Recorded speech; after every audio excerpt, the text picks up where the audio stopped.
네, 안녕하세요. 네, 틴틴걸머님, 안녕하세요. 네, 남사님, 안녕하세요. 태기님, 안녕하세요. 박시부이님, 네, 반갑습니다. 다들 주말 잘 보내시고, 네, 즐겁게 보내셨는지 모르겠습니다. 자, 오늘 저희 부파TV 즐겁고 유익한 시간 되시길 바라면서 내용을 좀 준비했습니다. 자, 요즘 부동산 이야기를 좀 하면은 좀 이야기가 반반씩 나뉩니다. 그래서 뭐 지금 요즘 같은 시대에 무슨 부동산 이야기냐, 이렇게 부동산이라고 그러면은 별로 듣고 싶어 하지 않는 분들이 계시고, 또 한편에서는 아니다. 그래도 앞으로 미래에 우리가 할 게 별로 없다. 그러니까 어떤 이제 분이 그 어느 대기업의 임직원이시던 분이 은퇴를 하시고 이제 경비원이 되셨다는 이렇게 뉴스가 이렇게 나왔어요. 예, 여러분들도 보셨나요? 자, 그래서 우리는 아직 살아갈 그 날이 되게 많은데 그 은퇴 이후에는 또 무엇을 해야 될지, 그러니까는 어떤 전문가 분께서는 은퇴 이후에 우리가 제2, 제3의 직업에 대해서도 생각을 해놔야 된다. 이런 말씀들을 하시고 그러시는 상황인데, 저축을 해놓은 그 금액이 우리가 앞으로 살아갈 날에 비해서 좀 부족한 부분이 있다 보니까 직업에 대해서 제2, 제3의 직업에 대해서 좀 미리미리 또 준비를 해두는 게 좋겠다. 뭐 이런 얘기도 나오고요. 그렇습니다. 자, 그러한 상황에서 네, 좀 호불호가 갈리는 부동산, 부동산인데, 그래도 저는 개인적으로 좀 삶이 너무 갑박스럽지 않으려면 한국에 사는 이상 부동산에 대해서는 좀 잘 관심을 가지고 부동산으로 좀 뭐 피해를 봐서도 안 되고, 그리고 또 부동산 때문에 또 허덕여서도 안 되고, 그리고 부동산으로 잘 투자를 해서 미래에 대비를 할 수 있는 그런 방향으로 나아가는 게 저는 좀 좋다고 생각을 하거든요. 안 그러면은 이제 계속 사람들이 수도권으로 계속 몰리고 서울로 계속 몰릴 텐데, 그 비싼 임대료와 뭐 이런 부분을 어떻게 다 감당을 해야 될지, 사람들이 그래도 서울이 좋다. 한번 서울 떠나면 서울이 다시 입성하기가 힘들다. 그래서 서울 떠나는 거를 되게 후회를 합니다.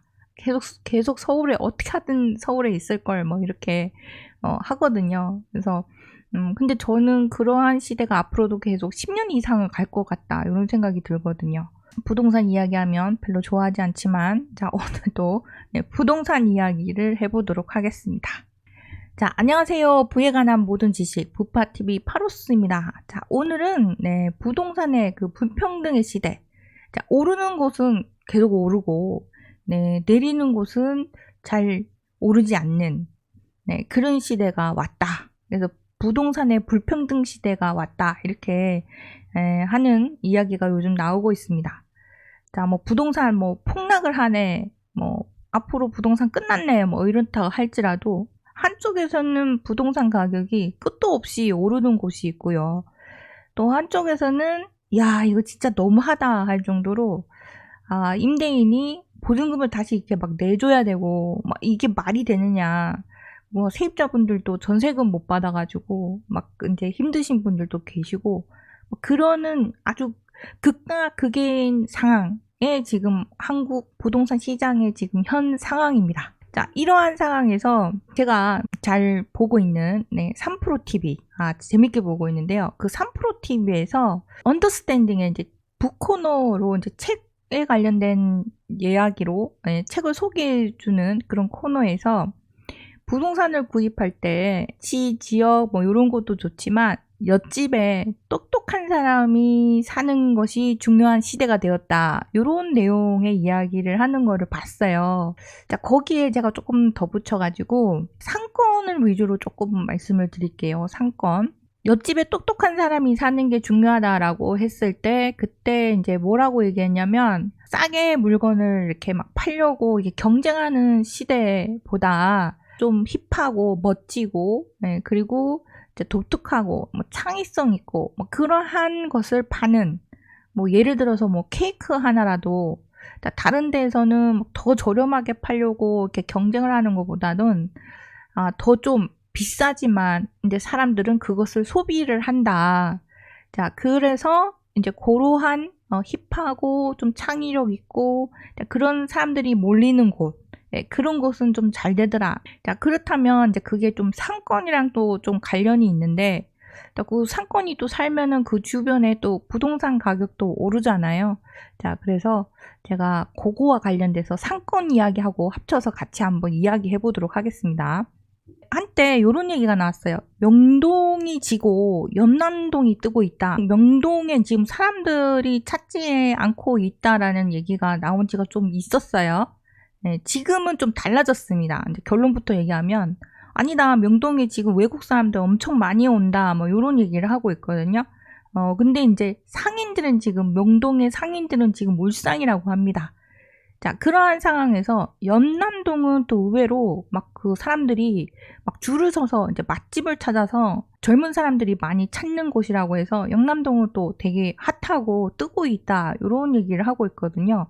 근데 이제 명동은 지고 연남동은 뜬다. 요 내용에서 조금 더 면밀하게 우리 한국, 서울의 상권이 어떠한 지경에 처해 있는지를 조금 좀 살펴보고, 그렇다면은 이러한 부분에 있어서 여기서 뭐 가게를 하시려고 하신다거나 사업을 하려고 하시는 분들이나 아니면 부동산 투자를 하시려고 하시는 분들이나 건물을 투자를 하려고 하시는 분들한테는 요 얘기를 좀 들어두시면 여러 가지 좀 생각하시고 요런 면모들이 있구나라는 것을 알고 계시면 도움이 되실 것 같습니다. 자, 우선 지금 명동은 지고 연남동은 뜬다라고 하는데, 그 연남동 하면 여러분들도 다 잘 아시겠지만 홍대 뒤편, 요 연남동입니다. 여기 지금 연남동이 되게 많이 핫하다고 합니다. 자, 그런데 우선 이제 명동 이야기부터 하도록 하겠습니다. 자, 명동에서 그럼 연남동으로 뭐 넘어갔나? 뭐 이런 생각이 드시잖아요. 한때 하면 명동이 되게 핫했는데 6억 원의 은행빚을 갚지 못해서 300억짜리 상가가 경매로 나왔다고 합니다. 100억 원 이상 유찰이 됐는데도 낙찰이 안 돼서, 그러니까 두 차례 이제 유찰되면서 입찰가가 이제 100억 원 이상 낮아졌다고 해요. 자, 그럼에도 불구하고 입찰하는 사람이 없었다고 해요. 이거 얼마에 이제 낙찰이 될까 하고 저도 좀 관심 있게 봤었는데요. 자, 근데 이거 경매가 취소가 됐습니다. 자, 빚을 갚지 못한 금액이 6억 원이에요. 근데 손실나는 금액은 100억 원 이상이다 보니까 아마도 이제 소유자가 그 6억 원의 빚을 갚고 경매를 취하한 것 같다. 이제 이런 얘기가 나옵니다.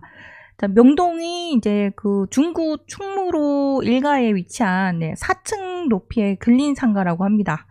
자, 근데 경매가 나오긴 했는데, 근데 의외로 그 상가가 다 뭐 공실이었나? 뭐 이런 부분이 있었나? 뭐 이렇게 했는데, 그리고 옛날에 왜 명동 상가 건물들이 많이 공실난다, 뭐 이런 얘기가 몇 해 전에 막 나오고 그랬잖아요. 그런데 그게 아니고, 자, 지금 이 상가에 1, 2층에는 액세서리 샵이 있다 그러고요. 그리고 3층에는 성형외과, 4층에는 부동산 중개사무실, 그리고 의상실이 이점에 있다고 합니다. 그래서 이 상가가 노른자 상가라고 해요. 1, 2층의 경우 그 임대 보증금만 해도 10억 원에 달하고요. 월 임대료는 한 7천만 원 정도 나온다고 합니다. 자, 그럼에도 불구하고 6억 원의 가량의 그 대출 이자가 밀리면서 경매로 나왔다고 합니다. 명동이 몇 년 동안 어려웠다는 이야기는 여러분들도 잘 아실 거라 생각이 듭니다. 자, 근데 다른 뉴스를 보면 요즘 그럼 명동이 계속 어렵나? 그리고 뭐 상권이 뭐 다른 곳으로 뭐 옮겨갔다 뭐 이런 얘기들도 나오는데, 자, 사실 요즘 명동에 가면 외국 관광객이 많이 온다고 합니다. 외국 관광객이 엄청나게 많이 오는데 중국 관광객이 원래 많이 왔었는데 중국뿐만 아니라 일본 사람들, 그리고 유럽, 그리고 뭐 미국, 뭐 이런 각국의 많은 나라에서 그 외국인 관광객들이 온다고 합니다. 명동으로. 그래서 지난 1분기 우리나라를 찾은 외국 관광객이 340만 명을 넘어서면서 코로나19 이전인 2019년의 88% 수준까지 회복했다고 합니다. 우리나라 관광객 왜 이렇게 안 와? 뭐 이렇게 걱정을 했었는데, 자, 다행히도 많이 회복했다고 해요. 그래가지고 명동 소규모 상가 공시율을 보면 2022년에는 42.1%까지 공시율이 높았는데 2년 사이에 1.8%까지 뚝 떨어졌어요. 그래서 공시율이 많이 없어지고 사람들이 이제 상가 여기 사람들이 다 상인들이 다 이 가게를 지금 운영을 하고 있다는 거예요. 자, 그럼에도 불구하고 가게 상인들은 지금 울상이라고 해요. 코로나19 전에는 한국을 방문한 외국인들이 이제 물건을 대규모로 이렇게 엄청나게 많이 이렇게 사재기식으로 이렇게 많이 사가곤 했는데 지금은 그렇지가 않대요. 오기는 오는데 외국 경기도 그렇게 좋지 않다 보니까 구매를 잘 안 한다고 합니다. 그래서 와서 이렇게 둘러보기는 하는데 뭐 옛날처럼 막 이렇게 엄청나게 많은 양을 이렇게 사간다거나 막 그러지가 않대요. 자, 그러한 상황에서 임대료는 또 크게 상승했다고 합니다. 그래서 월세가 1천만 원 했던 가게가 월세를 자꾸 올린다는 거예요. 그리고 뭐 관리비만 해도 작은 가게인데도 50만 원 이상을 내야 되고. 자, 그래서 지금 다 차 있는데 지금 현 시점에 2024년 6월 6일 기사를 봤을 때는 오히려 이제 지금 차 있긴 하지만 가게를 다시 내놓는 그런 가게들이 늘고 있다고 합니다. 자, K-팝 열풍을 타고 명동이 이제 이전의 모습을 되찾고는 있지만 자, 가게 하시는 분들은 오히려 어려움을 호소하고 있다고 합니다. 근데 이제 보통 이분들이 명동에 와서 뭘 쓰냐 하면 옛날처럼 뭐 이렇게 막 싸제기로 사가는 게 아니라 특정 브랜드만 찾는다는 거예요. 그래서 여러분들이 잘 아시는 그 국내 패션 부티 브랜드인 특히 이제 CJ 올리브영 그걸 많이 찾고 그리고 무신사 그리고 다이소 이런 곳에 가서 많이 소비를 한다고 합니다. 그래서 올리브영이 하도 잘 되다 보니까 그 올리브영이 그 명동에서만 상권 매출이 전년 대비 101%나 높아졌다고 하고요. 그리고 명동에 이렇게 장사가 잘 되다 보니까 그 올리브영 매장만 해도 5곳이나 늘어났다고 해요. 자, 그리고 또 이 다이소도 여기서 매출이 높다 그러고요. 그리고 이제 무신사 역시 지난 3월 말에 오픈을 했다고 합니다. 그래서 그 무신사도 그 고객 매출 비중이 한 45% 정도 된다고 하고 그 오픈 직후 이후에 뭐 2달 만에 절반 가까이 외국인 매출이 늘고 있다고 합니다. 그래서 무신사를 많이 찾는다. 자, 그리고 이제 다이소가 요즘 다이소가 화장품 회사들이랑 좀 협력을 해서 화장품을 팔고 있나 봐요. 그래서 저도 그 얘기를 듣고 제가 화장품을 잘 사는 편이 아니라서 제가 화장하는 거에 젬병이고 화장하는 거에 어려움을 겪고 그러다 보니까 화장품을 뭘 사야 되는지를 잘 몰라가지고 그랬는데 다이소가 보니까 화장품이 여러 가지로 많아요. 그래가지고 그래서 저도 얼마 전에 자꾸 이렇게 제가 여러분들 믿기지 않으시겠지만 제가 그러니까 샤워도 하고 세수를 좀 자주 하는 편이거든요. 그러니까 얼굴이 자꾸 땡겨요. 그래서 일반 이제 로션이나 이런 거 바르면 그냥 금방 이렇게 얼굴이 땡기고 그러더라고요. 그래서 다이소에 있는 그 화장품 그 로션 그 5,000원인데 그걸 한번 이제 잘 안 땡기는 그 화장품이라 그래가지고 이게 써봤거든요. 근데 괜찮더라고요.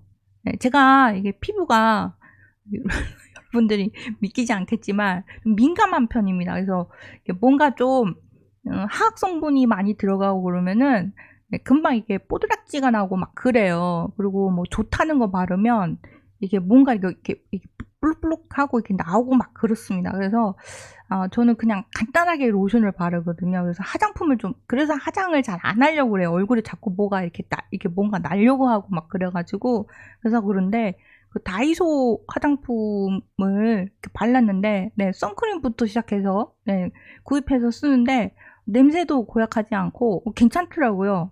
자, 그래서 다이소가 요즘 다이소에서 화장품을 많이 이렇게 팔더라고요. 그리고 올리브영도 뭐 워낙에 또 올리브영도 뭐 화장품이나 이런 거 많이 파는데 요즘 다이소가 화장품 때문에 좀 그 수혜를 입고 있다고 합니다. 그래서 저도 긴가민가 하고 한번 사서 그 다이소 네, 로션 네, 하고 선크림 네, 사서 발라봤는데 비싼 선크림보다도 좀 그러면 아니 보다도라기보다는 뭐 하여튼 고만고만하게 괜찮더라고요. 자, 그래서 다이소가 요즘 좀 명동에서 또 매출이 좋다고 하는데, 자, 그래서 이게 들어보면은 여러분들 어디를 가나 이게 올리브영도 그렇고 다이소도 그렇고 무신사도 그렇고 뭐 무신사는 좀 특정한 지역에 있겠죠. 그런데 다이소하고 올리브영은 어디에든 있는 곳이잖아요. 그래서 이 명동을 올리브영이나 다이소 때문에 이 명동이 뜬다라고 하면 이게 말이 안 되는 거잖아요. 그래서 이 명동 상권이 지금 이런 특정한 브랜드만 지금 매출이 높다. 이건 좀 문제가 있는 거예요. 자, 그래서 명동 상권이 이렇게 회복세가 두드러진다고는 하지만, 자, 명동 상권 다시 떴다 이렇게는 하지만, 자, 외국인 패션, 뷰티 성지가 됐다라고 하는데 봤더니 올리브영과 무신사, 다이소의 효과다라는 거예요. 그래서 이 다 뜨는 곳만 뜬다라는 거예요. 그래서 명동은 좀 명동 상권 살리는 데 있어서는 좀 고민을 좀 해봐야 되는 곳이 아닌가, 예, 이런 생각이 듭니다. 연남동, 네, 연남동이 요즘 뜨고 있다고 합니다. 연남동.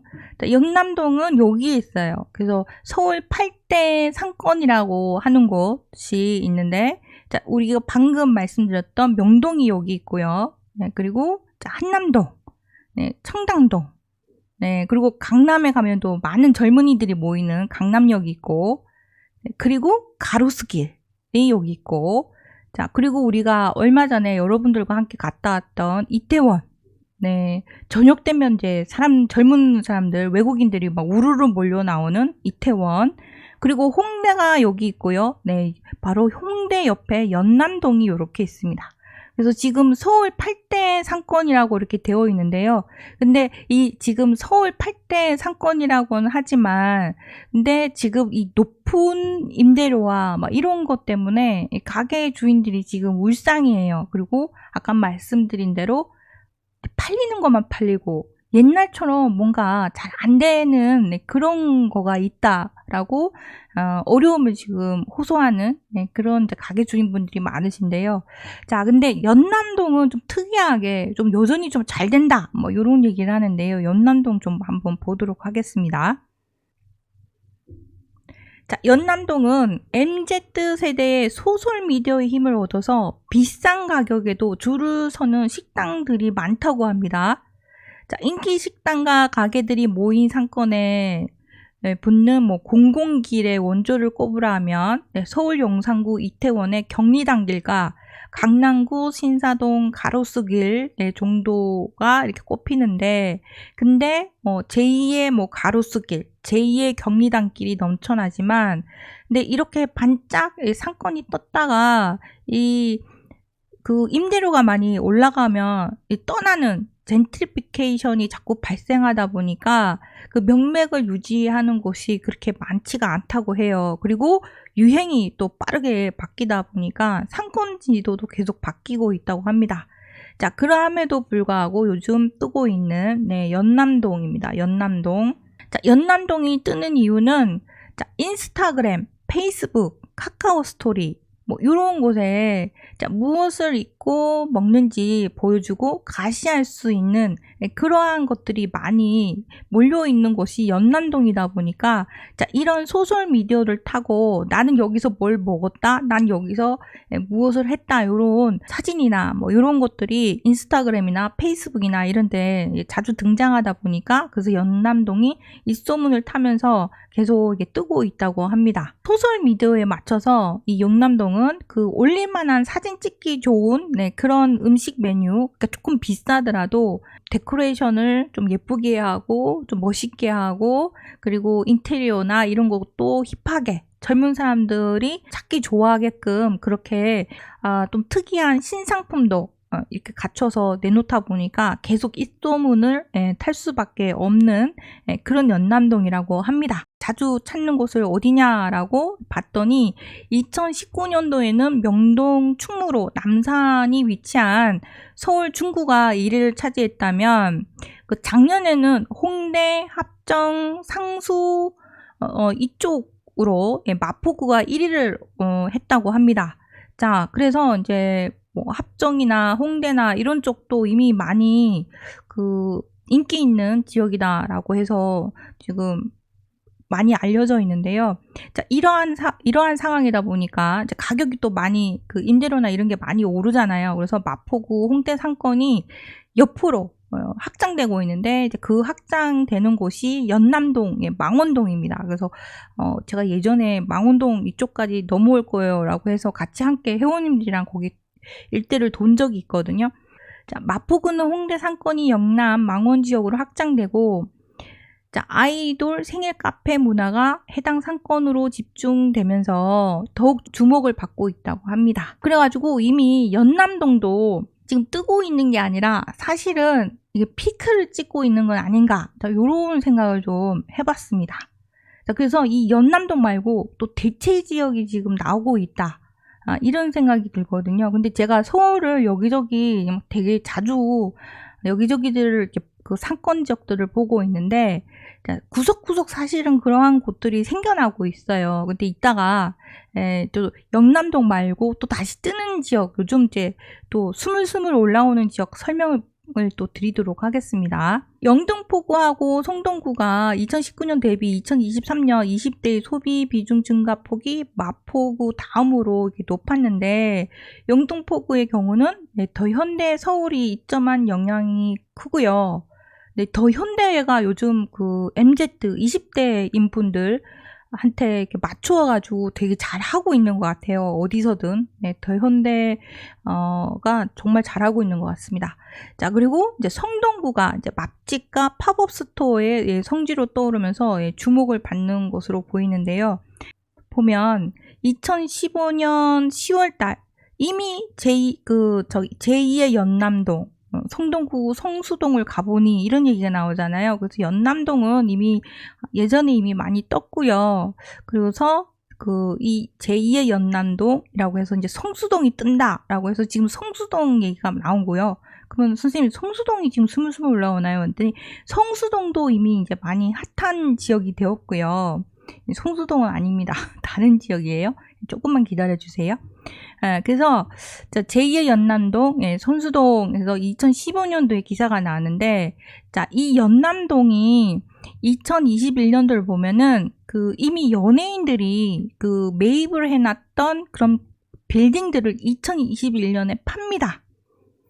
그래서 여러분들 이렇게 보시면 연예인들도 이렇게 빌딩 투자를 좀 잘 하시는 연예인들이 있고, 막판, 저분 꼭지에 사갖고 지금 되게 힘드시구나 하는, 갑자기 저분이 되게, 좀 집에서 쉬어도 되실 분들인데 갑자기 왜 저렇게 열심히 나와서 일을 하시지? 이렇게 보면은, 막판에 이 꼬마 빌딩을 되게 비싸게 사가지고, 막 완전히 공실로 이렇게 있는, 그래서 막 되게 힘든, 빌딩 사서 되게 힘드신 그런 연예인 분들도 계세요. 근데 그 투자를 좀 잘하셨던 연예인들은 이 연남동 2021년에 이미 빌딩을 팔기 시작합니다. 2016년도에 15억 7천만 원에 산 연남동 꼬마 빌딩을 32억에 2021년에 매각을 합니다. 그래서 이때가 이제 거의 꼭지인 거죠.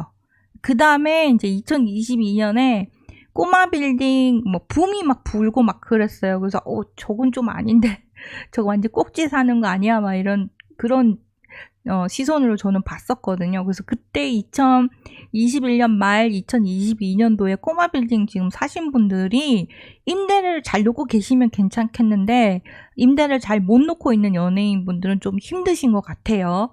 자, 그 반대로 좀 투자를 좀 잘하셨던 분들은 연남동 꼬마 빌딩을 2021년도에 이렇게 팝니다. 2022년 7월달 이렇게 기사를 보면 그 한 연예인분이 여기에다가 그 가게를 차렸다가 공황장애까지 겪으셨다고. 그 연남동 가게 이거 이제 뭐 수익이 뭐 또 잘 그 버셔가지고 돈을 또 처음에는 장사가 잘 되나 보다 해갖고 수익이 잘 난다고 해가지고 그래서 이제 이 떼돈을 버나 보다 하고 좋아하셨다고 하는데, 근데 이제 월세는 이제 뭐 부가세 포함해서 한 250만 원 정도이고, 그런데 뭐 민원이 엄청 많이 들어오고, 뭐 오픈 첫날 뭐 경찰차가 뭐 6분이나 왔었다고 하고, 네, 그거 민원이 계속 들어오고 막 이렇다고 합니다. 그래서 여러 가지 장사하는데 애로사항이 있다 보니까 공황장애까지 겪으시고 그러셨다고 해요. 그래서 장사는 잘 되는데 만석인데도 뛰쳐나간 적이 있다. 감당이 안 되더라. 뭐 이런 얘기도 하십니다. 자, 근데 뭐 이분은 그래도 만석이셨다고 하는 거라 다른 가게 주인분들보다는 나은데, 자, 하지만 연남동 자, 그 월세는 또 계속 오르고 땅값이 이제 급등을 이렇게 하는데, 이게 뭐 숲세권이라든가 뭐 공세권 해가지고, 숲세권은 숲 인접에 있는 곳, 그리고 공세권 하면 공원 인근에 있는 곳인데, 이런 이제 뭐 월드컵 공원이라든가 북서울 꿈의 숲, 뭐 서울숲공원, 서울로 뭐 이런 등 이렇게 숲이나 공원이 생기는 곳 인근 지역은 땅값이 계속 급등을 했다고 합니다. 자, 결국은 연남동 여기 사람들이 몰리니까 가게 주인들이 장사가 잘 되고 관광객이 몰리면 몰릴수록 사회 기반 시설도 짓고 막 이러다 보니까 갈수록 땅이 많이 필요하게 되잖아요. 그래서 결국은 땅 주인이 가장 큰 혜택을 보더라. 그래서 가게 장사를 하시는 분들, 월세를 내가면서 열심히 일하시는 분들이 재주를 부리는데, 왕서방은 누구냐 하면 땅 주인이다. 이런 이제 악순환이 계속 재현되고 있는 서울입니다. 피부하고 엄청나게 배짱 있으시게 그 맞짱을 뜨셨다 그래야 되나요? 민희진 씨가 또 사시는 곳도 연남동이라고 합니다. 자, 그래서 요런 얘기가 나온 이유가 뭐냐면, 똑똑한 사람이 사는 곳 옆집으로 이사를 가는 것이 부동산 투자를 하는데 가장 좋다라는 그런 이야기가 나오는 게, 이 연남동은 또한 이렇게 좀 창의적이고 이런 이제 다양한 천재적인 그런 능력, 그런 사람들이 몰리는 곳, 이런 곳들이 좀 잘 되더라.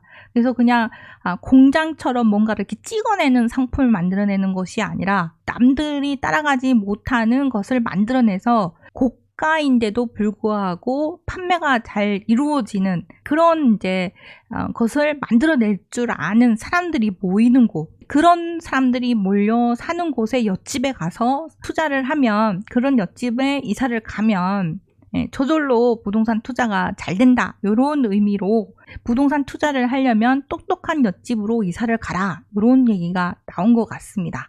자, 그래서 연남동에도 이제 민희진 씨가 또 산다고 하네요. 자, 아무튼 그래도 결론은 돈은 땅 주인, 토지주들인 왕서방이 챙겨가는 그런 악순환이 지금 연남동도 재현되고 있는데요.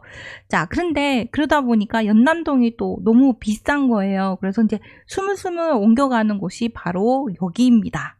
그 보면 뭐 워터팜 여신 권은비도 뭐 입성한 곳이다 라고 하는데, 2024년 4월 17일 기사에 제2의 성수라고 불리우는 송정동이 뜬다는 거예요.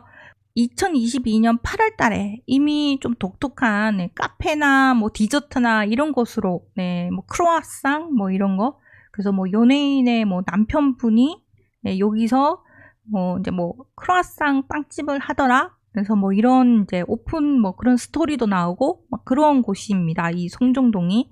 자, 그래서 2022년도에 이미 이제 이건 좀 홍보성 글일 수도 있는데, 자, 그런데 여기가 이렇게 지금 2024년 4월 달에 이 송정동이 지금 제2의 성수동으로 뜬다, 이렇게 얘기를 하고 있어요.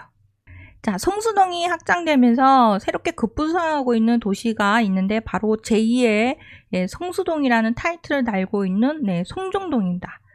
자, 아래쪽에는 성수동이 위치하고 있고요. 자, 오른쪽으로는 네, 군자동. 예, 이렇게 군자동을 끼고 있는 송정동인데요. 이 송정동을 가면은 사람들이 송정동을 왜 좋아해? 라고 하는데, 이 고즈넉한 분위기가 좋아서, 그래서 여기로 온다는 거예요. 자, 근데 사실 망원동도 최초의 초기에 좀 그랬고요. 그리고 연남동도 처음엔 좀 그랬어요. 그리고 2023년도에 민희진 씨가 뉴진스 멤버들을 이끌고 영남동에서 사진을 이렇게 찍었다 그러거든요. 근데 거기도 조용한 거리에서 뭐 사진을 찍었다더라 뭐 이런 뉴스가 나왔어요. 자, 그래서 사람들이 자꾸 이렇게 몰리고 너무 이제 복잡해지면 자꾸 이제 다시 조용하고 좀 분위기 좋고 네, 고즈넉한 네, 그런 곳을 찾아가는 네, 그런 이제 좀 심리가 있는 것 같습니다. 그래서 땅값이 올라서 그래서 젠트리피케이션이 생기는 부분도 있지만 사람이 너무 많이 몰리면 또 그곳이 이제 피곤해지니까 또 새로운 곳을 또 찾아가는 그런 경향이 있는 것 같습니다. 자, 그래서 자, 오른쪽으로는 군자동을 끼고 있고 네, 송정동은 자, 이렇게 중랑청을 끼고 있어서 제방길을 따라 이어진 고즈넉한 풍광이 매력적인 공간이라고 합니다. 자, 그래서 중랑천을 기준으로 네, 남쪽 천변에는 네, 단독 다가구 주택이 모여 있고, 그리고 이 단독 다가구 주택, 그래서 서울의 단독 주택, 다가구 주택은 차라리 개발을 안 하고 계속 갖고 있는 게 좋다고 하잖아요. 근데 물론 뭐 전세 사기니 뭐니 해가지고 예, 그 다가구나 이런 걸 갖고 계셨다가 엄청 고생하시고, 그리고 다가구에 또 임대 들어가셨다가 고생하신 세입자분들도 계시고 그런데, 자, 아무튼 서울에 단독 다가구 주택은 계속 기해지니까 그걸 최대한 보유를 하고 있는 게 좋은데, 자, 아무튼 이제 중랑청의 그 남쪽 천면에 단독 다가구 주택이 모여 있는데 이 건물들을 리모델링을 해서 카페나 뭐 이런 걸로 이제 변신을 해서 이제 매장이 이제 곳곳에 들어섰다고 합니다. 자, 이러하다 보니까 자, 발빠르게 또 연예인들도 관심을 가지고 여기에 고소영 씨라든가 또 바다 씨의 남편분 뭐 이런 분들이 여기에 뭐 빵집도 내고 그리고 뭐 부티크도 오픈하고 이렇다는 것 같아요. 자, 그래서 이제 여기가 늘 바쁘고 시끄럽고 이런 그런 이제 서울에서 이제 벗어나서, 우리 이태원동 가봤잖아요. 이태원동 저녁 되니까 사람들이 엄청나게 막 빼곡하게 이렇게 몰려 나오잖아요. 자, 그런데 이렇게 고즈넉한 풍광에 산책하기 좋은 뷰를 가진 그런 이제 송정동이 요즘 뜬다, 이런 얘기가 지금 나왔습니다. 자, 그래서 송정동에 아마 이거는 좀 홍보성인 것도 있긴 하지만, 자, 근데 요런 이제 분위기가 요래 뜨고, 그리고 제가 또 뭐냐면 항상 이제 어떤 것에 이래 보면 서울이 왜 그렇게 또 중요하냐, 서울이 왜 자꾸 그렇게 인구가 빠져나감에도 불구하고 서울 땅값이 계속 올라가고, 그리고 부동산 가격이 꺾일 것 같다 싶으면 또 다시 올라가고 하는 이유가 서울이라는 곳이 한정되어 있기 때문에 그렇다라는 부분을 말씀드린 적이 있는데요. 이 송정동이 되게 공간이 여기가 이렇게 작아요. 그래서 이 송정동만의 이 특징을 가진 요 공간, 요 공간이 또 한정되어 있기 때문에 송정동 여기도 좀 만만치 않게 나중에 좀, 지금도 많이 올랐겠지만 이 송정동도 만만치 않을 것 같다, 이런 생각을 해봤습니다. 자, 이렇게 봤을 때 자, 위치가 똑똑한 사람들이 있는 곳으로 가면 그때는 이미 좀 늦었다라는 생각이 들어요.